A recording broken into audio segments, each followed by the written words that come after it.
há mais uma tradição que devemos levar em conta. O ato de louvar a um rei demonstra a crença de que ele não é filho de um pai terreno, mas de um Deus.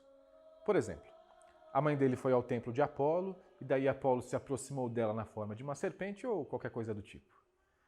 Todos os imperadores romanos seguiram o exemplo de Augusto, que se autoproclamou Deus. Incoerentemente, esses reis divinos também defendiam com grande afinco sua ancestralidade humana no que dizia respeito aos títulos de realeza. Alexandre, que alegava ser filho de Apolo, era igualmente determinado a ser filho de Filipe. Como está posto nos evangelhos, São Mateus e São Lucas dão genealogias, as duas diferentes, estabelecendo a descendência de Jesus por meio de José a partir da casa real de Davi. E ainda declaram que não era José, mas o Espírito Santo, o pai de Jesus. Hoje em dia, há quem afirme que a história do Espírito Santo é uma interpolação posterior que eles pegaram emprestada das tradições imperiais greco-romanas. Mas a prática prova que a fé simultânea na descendência de Davi e na concepção pelo Espírito Santo é bastante possível. Esse tipo de dupla crença é acalentado pela mente humana sem nenhum mal-estar, ou até mesmo sem consciência da contradição envolvida. É bem possível que Mateus e Lucas não tivessem consciência da contradição. De fato, a teoria da interpolação não exclui esse fator, pois os próprios interpoladores provavelmente não deviam ter consciência dessa interpolação. Uma questão que aumenta as suspeitas acerca dela é que São Paulo não sabia nada sobre o nascimento divino e ensinou que, ao nascer, Jesus veio ao mundo como o filho de José. Mas depois diz que, após 3 dias entre os mortos, Jesus ressuscitou como o Filho de Deus. Aqui, mais uma vez, poucos notam essa discrepância.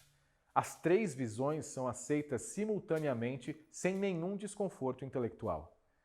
Somos capazes de acolher provisoriamente meia dúzia de versões contraditórias de um evento se tivermos a impressão de que ele não tem muita importância, ou que talvez exista um lugar possível onde todas as contradições se reconciliarão. Mas não é este o ponto que estamos analisando. Aqui, tudo o que precisamos notar é que nos tempos do Império Romano, a lenda do nascimento divino inevitavelmente acabaria sendo, mais cedo ou mais tarde, grudada nas pessoas de grande relevância. E também que os teólogos modernos, longe de desacreditarem essa lenda, ainda confirmam de maneira muito lógica não só a concepção miraculosa de Jesus, como a de sua mãe. Com apenas este conhecimento a respeito das tendências da imaginação humana, qualquer um agora é capaz de ler os 4 evangelhos sem perplexidade e sem a incredulidade snob que estraga a índole de muitos ateus modernos, ou sem a credulidade sem noção que às vezes faz com que os crentes, nos momentos de emergência, nos obriguem a deixar para lá suas maluquices impraticáveis, como é no caso em que nos pedem para enfrentar a violência e a injustiça com uma submissão resignada e muda, crentes de que o incomum comportamento de Jesus frente a Pilatos deveria ser um exemplo comum para a conduta humana. É forçoso admitir que, sem as referências certas, os evangelhos tornam-se fantásticos e absurdos para uma pessoa que recebeu uma educação moderna, enquanto que os apóstolos acabam sendo indecifráveis.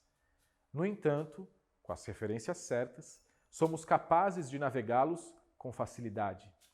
Jesus passa a ser uma pessoa fácil de se compreender e bastante consistente.